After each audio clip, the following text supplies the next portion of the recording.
नमस्कार। देश परदेश में आपका स्वागत है। आपने सुना होगा कि स्टेट बैंक ऑफ इंडिया की पुरानी चेयरमैन अरुंधति भट्टाचार्य जी ने कुछ कहा ऐसा जिससे लोग सोचना पड़ा कि आखिर हमारी बैंकिंग व्यवस्था में क्या बदलाव आ रहे हैं। अरुंधति जी आजकल सेल्स फोर्स एक जो अमेरिकी कंपनी है जिसका काम जो लोग बेचते हैं उन लोगों को कैसे एक दूसरे अपने क्लाइंट की समझ हो उसके बारे में जो टेक्नोलॉजी है उस कंपनी की भारतीय चैप्टर की या शाखा की अध्यक्ष है। उसमें तनख्वाह मोटी मिलती है। स्टेट बैंक ऑफ इंडिया में तनख्वाह कम मिलती थी। ओहदा बहुत ऊंचा था लेकिन तनख्वाह कम, जैसे सरकारी पदों में होता है और ये दुनिया भर में होता है। जैसे अमेरिका में भी जो लोग सचिव बनते हैं उनकी तनख्वाह $1,80,000 होती है और जबकि कॉर्पोरेट सेक्टर में हर वाइस प्रेसिडेंट उतना कमा लेता है और चेयरमैन की तनख्वाह उनकी 10, 15, 20, 100, 200 गुना होती है। लेकिन तनख्वाह का रिश्ता नहीं होता। आपकी जो सामाजिक स्थिति क्या है, आपका प्रभाव क्या है। तो अरुंधति जी का बहुत प्रभाव है और आजकल उनको तनख्वाह भी अच्छी मिलती है। लेकिन अब वो प्राइवेट सेक्टर में है। उन्होंने अपना जीवन पब्लिक सेक्टर में बिताया और अब प्राइवेट सेक्टर में आई हैं। तो अब लोग उनके ऊपर आक्षेप लगा रहे हैं, आलोचना कर रहे हैं कि शायद उनकी लालसा सरकार में फिर से वापस आने की है या अपने प्रधानमंत्री के उनकी जो अच्छी किताब में उनका नाम दर्ज हो, ऐसा कुछ है। लेकिन एक बहुत बड़ी बात उन्होंने कही कि हमारे जो बैंक हैं, सरकारी बैंक हैं, अब देश को सरकारी बैंकों पर निर्भर होने की आवश्यकता नहीं है। ये आप सोचें कि बैंकों की शुरुआत कैसे हुई। जब भी शुरुआत हुई करीब 150 साल पहले भारत में, तब उसमें कुछ इंग्लैंड का प्रभाव था। यानी कि जो उपनिवेश हम थे, जो हमारे उपनिवेश बनाने वाले लोगों की जो संस्था थी, उनकी जो समझ थी बाज़ार की, वहाँ से हमारे यहाँ बैंकिंग की शुरुआत हुई। बैंकिंग की शुरुआत 300 साल पहले कुछ जर्मनी, कुछ इंग्लैंड वगैरह में हुई और उसके बाद जो है वो आज की तारीख में अगर व्यवसाय करना है तो हम सब डिपेंड करते हैं बैंक के ऊपर। वैसे हमेशा रहा है। अगर उद्यमी को पैसा चाहिए, उद्यमी के पास उद्यम तो होता है, पैसे नहीं होते, तो पैसे देने वाला सेठ जो है वो हमेशा काफ़ी महत्वपूर्ण रहा है। लेकिन उसका सरकारीकरण जब हुआ देश में, जब इंदिरा गांधी ने सरकारीकरण किया, नेशनलाइजेशन ऑफ बैंक, वो एक बहुत बड़ा कदम था। उसमें 14 राष्ट्रीय बैंक बने और ये जो सबसे बड़े बैंक थे उनको राष्ट्रीयकरण का हो गया। उनकी मिल्कियत जो है, जो पूंजीपति उनके हाथ से हट गई, उसका जो भी ढांचा बना, खाका बना, लेने की सरकार ने उनको हथिया लिया। उसकी वजह थी कि अगर गरीबी हटाओ एक नारा था, तो बैंकों को कुछ इस तरह काम करना था जिससे गरीबी हटे। एक तरह से राष्ट्रीय बैंक सब मिला के ठीक ठाक ही चले। कुछ अच्छे, कुछ उतने अच्छे नहीं थे। जो प्राइवेट बैंक होते हैं उनके मुकाबले में उनकी अगर उनका बैलेंस शीट देखें तो उतना अच्छा नहीं होगा, लेकिन सब मिला के जो काम करते हैं वो समाज के लिए और बाज़ार के लिए, दोनों के लिए, बाज़ार और समाज का जो सम्मिश्रण था उसमें राष्ट्रीय बैंकों की अपनी एक बड़ी भूमिका थी और उस भूमिका में उन्होंने ठीक ठाक काम किया। किसी भी तरह से देखें आप, कभी घाटा कभी फ़ायदा, लेकिन सब मिला के वो अपने आप आगे बढ़ते रहे। स्टेट बैंक ऑफ इंडिया सबसे बड़ा बैंक है, उसके अपने तमाम सब्सिडीज हुआ करती थी। उनकी गिनती नहीं कर रहे हैं हम जब कहते हैं राष्ट्रीयकरण की, क्योंकि वो स्टेट बैंक ऑफ इंडिया के साथ ही आ गए थे। लेकिन जो और बड़े बैंक थे, पंजाब नेशनल बैंक, कनारा बैंक, इलाहाबाद बैंक, जो भी राष्ट्रीयकरण का हुआ, उन सब से ये बात हुई कि हम गरीबों के लिए, किसानों के लिए, छोटे उद्योगों के लिए, उन लोग सब के लिए कुछ तरीके निकाले गए कि उनको भी कर्ज दिया जा सके बिना किसी बड़े पूंजीपति को जाने हुए। तो अपने आप में एक तरह से देखिए तो जो एक आंदोलन की तरह देखें, समाज बदलने की तरफ देखें, तो ये बहुत बड़ी एक उपलब्धि थी देश की एक समय में। लेकिन हर चीज़ का समय होता है। तब जितने राष्ट्रीय उद्योग हमारे थे उनकी आवश्यकता थी, इसलिए क्योंकि हमारा प्राइवेट सेक्टर उतना मजबूत नहीं था। और राजनीति का मतलब होता है कि उसमें सिर्फ एक वर्ग को हमेशा प्रश्रय दें, ऐसा नहीं हो सकता। उनको सबको साथ लेके चलना पड़ता है। सब में जब जिस हद तक तनाव बना रहे, जिसको समझा सकें, सुधार सकें, वो चल जाएगा। लेकिन उसके ऊपर जब बात होती है तब मुश्किल होती है। तो यानी कि जब तक वो राजनीति उसका हल निकालती रही, जो तनाव थे वो सब ठीक था। जब नहीं निकाल पाई तो बड़ा बड़ा कदम लेना पड़ा, जैसे राष्ट्रीयकरण हो गया बैंक का। अब जो हो रहा है, जो राष्ट्रीय संस्थाएं उनका निजीकरण हो रहा है। उसकी वजह ये है कि हमारे निजी जो क्षेत्र हैं वो काफ़ी मजबूत हो चुके हैं। उनमें इतनी क्षमता है कि वो बड़े बड़े उद्योगों की स्थापना कर सकें। आज की तारीख में कुछ एक हमारे जो उद्योगपति हैं वो जो दुनिया के नंबर 10, 15, 20, 50, 100 नंबर में आ जाते हैं। तो यानी कि जो हमारा निजी उद्योग है उसकी क्षमता बढ़ गई है।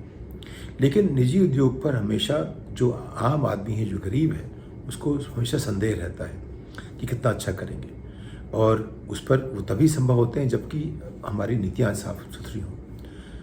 नीतियाँ साफ सुथरी होना जो है आसान नहीं होता हमारी जैसे मिश्रित अर्थव्यवस्था वगैरह में।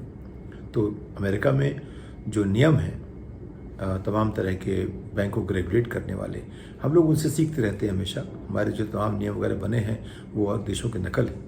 हमने खुद अपने आप सोच के नहीं बनाया था, हमारी ज़रूरतें थी, हमने देखा दूसरे देश क्या करते, बनाते रहे।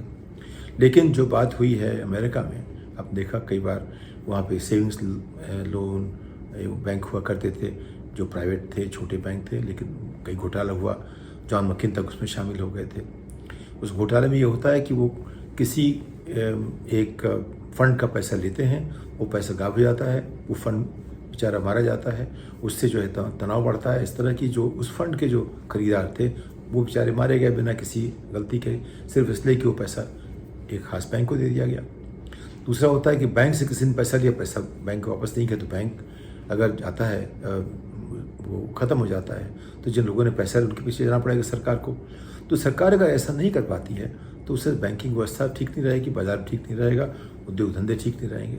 तो संतुलन के लिए एक कोई रेगुलेटरी मैकेनिज्म होना चाहिए जिससे कि हम उन पर नियंत्रण रख सकें, और एक वो पारदर्शी होना चाहिए जिससे कि ऐसा ना हो कि हम किसी को फेवरेट कर रहे हैं, किसी के खिलाफ जा रहे हैं, ऐसा ना हो। तो नियम तभी होते हैं जब वो किसी हर चीज़ को एक पारदर्शी ढंग से, एक समान ढंग से तौलते हैं। अगर हम पसंद है कोई, हम उसको सब कुछ देते रहें, जो नापसंद है उसके खिलाफ जाते रहें, तो सरकार का मतलब ख़त्म हो जाता है।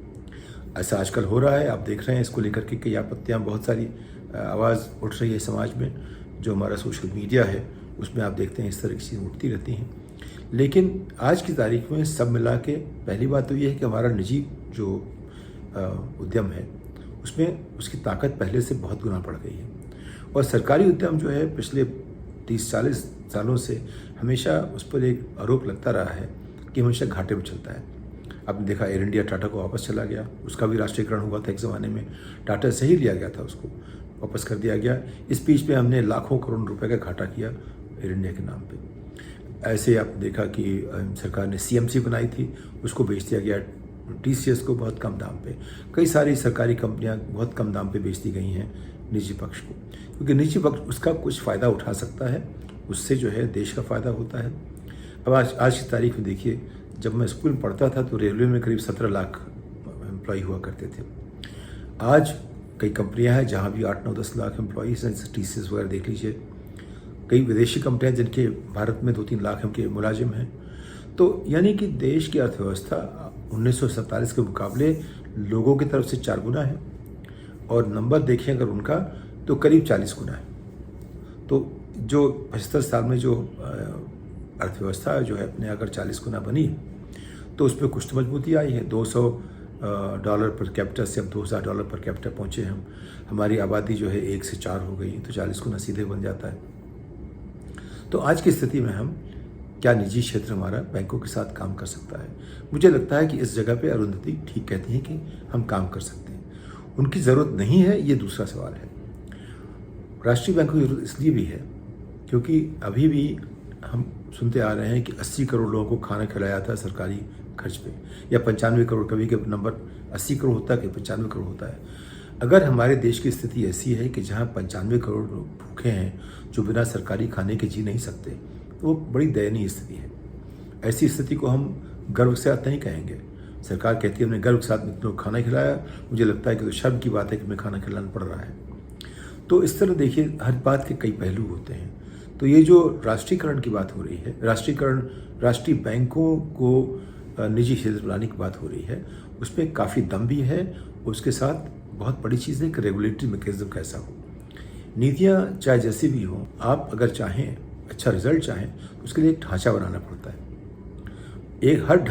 हर नीति किसी ढांचे में सफल होती है और वो ढांचा ठीक ना हो तो सफल नहीं हो सकती। तो अगर हम नीति की सफलता के लिए ढांचा बनाते हैं तो बैंक निजी क्षेत्र में भी बहुत बढ़िया कर सकते हैं, और अगर नहीं बनाते हैं तो सरकारी क्षेत्र में भी बहुत अच्छा नहीं कर सकते। तो आज की तारीख में जितने घोटाले हुए हैं वो इसीलिए हैं कि ये बैंक सरकारी है। ये बहुत बड़ा एक उनके ऊपर वज़न है कि वो सरकारी हैं तो उनको कोई भी कुछ कह दे सकते हैं। जब प्राइवेट होंगे तो ये झंझट थोड़ा कम हो जाता है।